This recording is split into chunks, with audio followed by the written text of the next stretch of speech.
Minuto Penal, hoje nós vamos falar sobre jurisprudência em teses do Superior Tribunal de Justiça, edição número 185, que fala mais uma vez, que traz mais uma vez jurisprudências em torno do pacote anticrime, a parte 2. Nós falamos em edição anterior do Minuto Penal sobre a edição número 184, que também fala sobre o pacote anticrime. Agora o Superior Tribunal de Justiça editou a edição número 85, parte 2 de jurisprudência sobre o pacote anticrime. Vamos falar sobre acordo de não persecução penal, decretação da prisão preventiva de ofício, progressão de regime e muito mais. Mas antes eu gostaria de pedir a você que se inscreva no canal, ative as notificações e fique por dentro de todas as novidades. Toda quarta-feira às 20 horas, Minuto Penal no canal do YouTube. Muito bem, nós falamos aqui em vídeo anterior sobre a edição número 184 do Jurisprudência em Teses do Superior Tribunal de Justiça, que traz jurisprudência unificada das turmas do STJ com relação ao pacote anticrime. Muito bem, o STJ editou a jurisprudência em tese número 185, ainda versando sobre o pacote anticrime, ainda versando sobre decisões unificadas pela 5ª e 6ª turma em torno do pacote anticrime. É justamente isso que nós vamos ver no vídeo de hoje. Primeiro vamos falar sobre 4 questões em torno do acordo de não persecução penal, o ANPP. A primeira questão unificada é que entende o Superior Tribunal de Justiça que o acordo de não persecução penal previsto no artigo 28 do Código de Processo Penal aplica-se a fatos ocorridos antes da Lei 13.964 de 2019, pacote anticrime, desde que não recebida a denúncia. É claro, o acordo de não persecução penal é mais favorável ao réu, apesar de ser uma previsão processual, tem a natureza mista, traz também questão material penal, portanto, retroage para beneficiar desde que a denúncia não tenha sido recebida ainda. Então, ainda que o fato tenha sido praticado antes de 20 de janeiro de 2020, desde que a denúncia não tenha sido recebida, é possível o Ministério Público propor o acordo de não persecução penal, segundo o entendimento unificado pelas 5ª e 6ª turmas do Superior Tribunal de Justiça. O segundo entendimento, ainda em torno do acordo de não persecução penal, diz o seguinte: o acordo de não persecução penal não constitui direito subjetivo do investigado. Assim, pode ser proposto pelo Ministério Público conforme as peculiaridades do caso concreto, quando considerado necessário e suficiente para reprovar e prevenir infrações penais. Então, segundo o Superior Tribunal de Justiça, se tiver motivo relevante para o Ministério Público não propor o acordo de não persecução penal, desde que, evidentemente, justificado de acordo com as peculiaridades do caso, considerando aí necessário e suficiente para reprovar e prevenir infrações penais, pode o Ministério Público deixar de propor o acordo. Portanto, não se trata de um direito subjetivo do investigado. Os tribunais superiores entendiam, por exemplo, que a suspensão condicional do processo e o Instituto da Transação Penal são direitos subjetivos do investigado. O acordo de não persecução penal tem uma outra natureza, né? O acordo de não persecução penal, ele é baseado no plea bargain norte-americano, né? Então, o Ministério Público, se entender conveniente, suficiente para aquele caso concreto, propõe um acordo, senão não é de liberalidade do Ministério Público e não direito subjetivo do investigado. Assim, unificou-se a jurisprudência em torno do assunto no Superior Tribunal de Justiça. Uma outra questão ainda com relação a um acordo de não persecução penal diz o seguinte: o controle do Poder Judiciário quanto ao pedido de revisão do não oferecimento do acordo de não persecução penal deve se limitar a questões relacionadas aos requisitos objetivos. Não é, portanto, legítimo o exame do mérito a fim de impedir a remessa dos autos ao órgão superior do Ministério Público. Muito bem. O que diz a jurisprudência é que o controle do Poder Judiciário, o artigo 28A, traz uma série de questões em torno do acordo de não persecução penal, tá? Dentre eles, a revisão por órgão superior do Ministério Público quando o promotor originário deixa de propor o acordo de não persecução penal. O Poder Judiciário não pode entrar no mérito, o Poder Judiciário deve fazer análise objetiva a fim de remeter os autos para a revisão do órgão superior do Ministério Público. Não pode o Poder Judiciário, com base em análise de mérito, impedir a remessa à revisão prevista em lei. Assim como também decidiu o Superior Tribunal de Justiça que o Ministério Público não é obrigado a notificar o investigado no caso de recusa de oferecimento de acordo de não persecução penal. Uma questão polêmica. O parágrafo 14 do artigo 28A diz que o investigado pode requerer a remessa dos autos ao órgão superior do Ministério Público quando negado, quando não proposto pelo promotor natural o acordo de não persecução penal. Então, logicamente que deveria ser intimado o investigado sobre a recusa do Ministério Público no oferecimento do acordo. Contudo, o Superior Tribunal de Justiça entendeu que existe uma outra oportunidade para o acusado fazer isso, que é quando é citado da ação penal.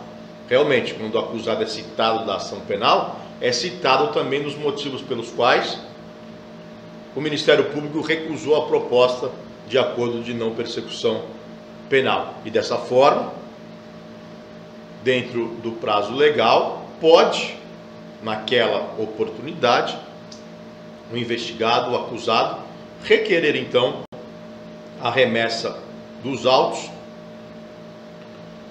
ao órgão superior do Ministério Público para rever a recusa do promotor natural em oferecer o acordo de não persecução penal. Então tem duas questões importantes nessa remessa. A primeira questão é que o judiciário não pode entrar no mérito para impedir a remessa.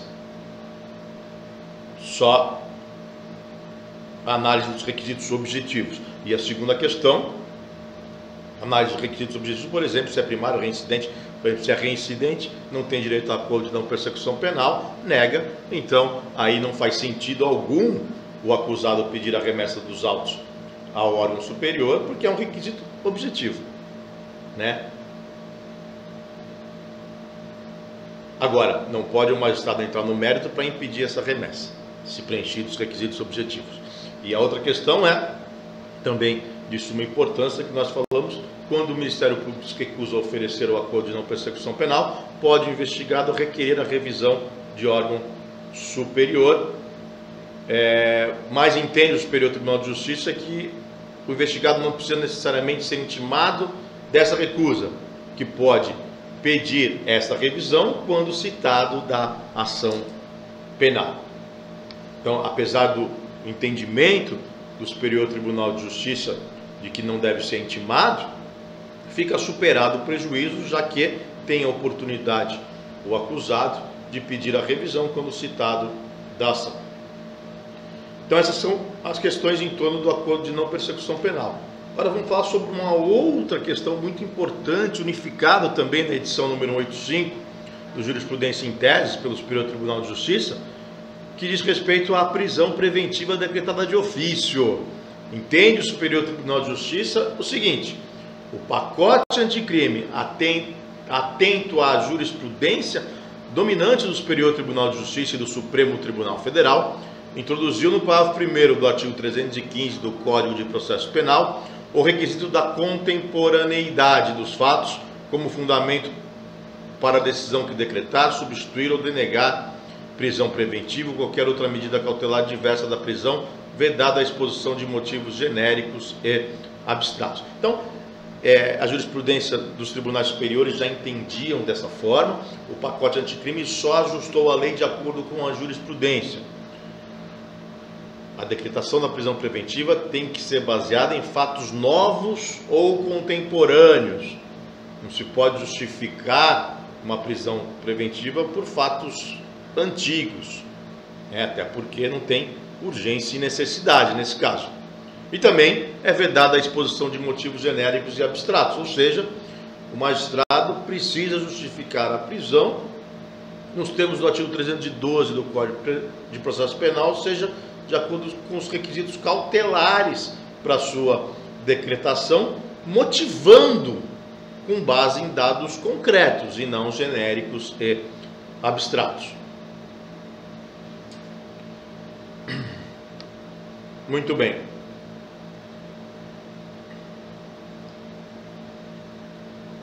Falando sobre a prisão preventiva ainda, o Superior Tribunal de Justiça, através do Jurisprudência em Teses, também unificou o entendimento sobre a prisão preventiva decretada de ofício. Antes da entrada em vigor do pacote anticrime, não é ilegal a decretação da prisão preventiva de ofício, ainda que decorrente de conversão de prisão em flagrante, pois as normas de natureza processual sujeitam-se ao princípio tempus regit actum e não retroagem para atingir atos praticados antes da sua vigência. O que diz a jurisprudência do Superior Tribunal de Justiça é que aquela decisão que converteu a prisão em flagrante em prisão preventiva antes da vigência do pacote anticrime, e essa conversão foi feita de ofício, essa prisão não é ilegal. Por quê? Porque não estava vigorando à época a nova previsão processual penal. E como se trata de matéria processual penal, não retroage para beneficiar o acusado. Contudo, fica muito claro que aquele que foi preso em flagrante após a vigência do pacote anticrime, ou seja, 23 de janeiro de 2020, contra este não pode ser decretada a prisão preventiva de ofício, ainda que seja por conversão da prisão em flagrante em preventiva. Isso porque vigora no nosso sistema processual o sistema acusatório, ou seja, essa iniciativa alguma, aliás, pode partir do juiz, mas sim deve partir das partes, nesse caso da acusação, que deve representar pela prisão preventiva. Se não tiver representação pela prisão preventiva, não pode o magistrado, em hipótese alguma, converter a prisão em flagrante em preventiva de ofício ou decretar prisão preventiva de ofício, ainda que não decorrente de prisão em flagrante. A edição 185 do Jurisprudência em Teses também traz a questão da hediondez, porte ou posse de arma de fogo com a numeração raspada. Entenderam os ministros que, após alterações promovidas pelo pacote anticrime na Lei 8.072 de 1990, o crime de posse ou porte de arma de fogo de uso permitido com numeração, marca ou qualquer outro sinal de identificação raspado, suprimido ou adulterado, deixou de ser equiparado a hediondo. Muito bem. Era equiparado a hediondo o crime de posse de arma de fogo de uso permitido com a numeração raspada, assim como também era equiparado a hediondo o crime de posse ou porte legal de uso restrito. O pacote anticrime considera hediondo, e o pacote anticrime modificou o artigo 1º da Lei 8.072 de 1990 nesse sentido, considera hediondo somente o porte de arma de fogo de uso proibido. Então, nem o porte de arma de fogo de uso restrito e nem as condutas equiparadas ao porte de arma de fogo de uso restrito são hediondos, não mais são hediondos. Nós falamos sobre isso inclusive na aula sobre crimes hediondos e falamos sobre isso inclusive na aula sobre o Estatuto de Desarmamento, que vai ser disponibilizado já já para vocês. Muito bem. A edição número 185 do Jurisprudência em Tese também traz questão relativa à progressão de regime, questão muito importante. Entende o Superior Tribunal de Justiça que, após a revogação expressa do artigo 2º, parágrafo 2º da Lei 8.072 de 1990, pelo pacote de crime, Lei de Crimes Hediondos, a progressão de regime para os condenados pela prática de crime hediondo ou equiparado passou a ser regida pelo artigo 112 da Lei 7.210 de 92, a LEP, que modificou a sistemática com acréscimo de critérios e percentuais distintos e específicos para cada grupo, conforme a natureza do crime. Tá? Então, gente, não vigora mais, foi revogado tacitamente o parágrafo 2º do artigo 2º da Lei de Crimes Hediondos, que previa o lapso temporal de 2/5 para primário, progredir de regime, e o lapso temporal de 3/5 para reincidente, progredir de regime. Agora os lapsos estão todos no artigo 112 da Lei de Execução Penal e variam de 16% a 70%. Né? Lembrando que o Superior Tribunal de Justiça já unificou o entendimento quanto à progressão de regime do condenado por crime hediondo, reincidente genérico. Este progride com 40% e não mais com 3/5. Por quê? Porque a lei nova, o pacote anticrime, quando modificou o artigo 112, deixou de prever, tá, a reincidência genérica. Então aplica-se a norma menos gravosa, a norma mais favorável, que é os 40% previstos para o primário. Né? A lei prevê 40% para primário e 60% para reincidente específico, reincidente de crime hediondo. E reincidente genérico, a lei se cala. Na omissão aplica-se a norma mais favorável. Então, tanto o STJ como o Supremo ainda tem casos de repercussão geral, já entendeu que se, ainda que esteja cumprindo pena por crime hediondo e ainda que seja reincidente, mas não específico, reincidente genérico, o patamar de progressão é de 40%. Tá? Isso é importante destacar. E essas são as questões importantes. A última de suma importância é com relação à prisão automática decorrente de condenação por júri, quando a pena é acima de 15 anos. Vejam vocês, unificou o Superior Tribunal de Justiça o seguinte entendimento: apesar da alteração legislativa promovida pela Lei 13.964 de 2019, no artigo 4921, letra E do Código de Processo Penal, a jurisprudência do Superior Tribunal de Justiça e do Supremo Tribunal Federal entende que é ilegal a execução provisória da pena como decorrência automática da condenação proferida pelo Tribunal do Júri, salvo quando demonstrados os fundamentos da prisão preventiva. Né? O que diz o artigo 492, inciso 1, letra E, é que se a pena for acima, igual ou superior a 15 anos, o juiz pode decretar a prisão do acusado e negar o apelo em liberdade. É claramente inconstitucional, pois viola o princípio da presunção de inocência. Nesse sentido, nesse entendimento, a não ser que hajam fundadas razões para a decretação da prisão preventiva, e aí nós recorremos aos artigos 311 a 316 do Código de Processo Penal para essa análise detida, mas se não, não pode ser decretada prisão automática. Isso fere a presunção de inocência, é claramente inconstitucional, é o que diz o Superior Tribunal de Justiça, apesar daquela liminar fajuta dada pelo ministro Luiz Fux no caso da Boate Kiss. E por fim, tem mais uma, eu achei que era a última, mas tem mais uma previsão no sentido de que a busca e a apreensão é medida cautelar real, assim, diferentemente das cautelares pessoais, independe para sua concessão da comprovação do requisito da contemporaneidade dos fatos introduzido pelo pacote anticrime no parágrafo 1º do artigo 315 do Código de Processo Penal. Nós estamos agora há pouco que, para as medidas cautelares pessoais, como por exemplo a prisão preventiva, os fatos precisam ser novos ou contemporâneos. O parágrafo 1º do artigo 315 traz isso de uma forma muito clara. Entende o Superior Tribunal de Justiça que, para a busca e apreensão, não necessariamente, porque a busca e apreensão não interfere na liberdade individual, mas sim é uma medida, é uma cautelar real que vai em busca de provas. Então, ainda que os fatos não sejam novos ou contemporâneos, admite-se a busca e apreensão, mas não admite-se, a decretação de cautelares pessoais, como qualquer medida restritiva, ou privativa de liberdade, sem que os fatos sejam novos ou contemporâneos.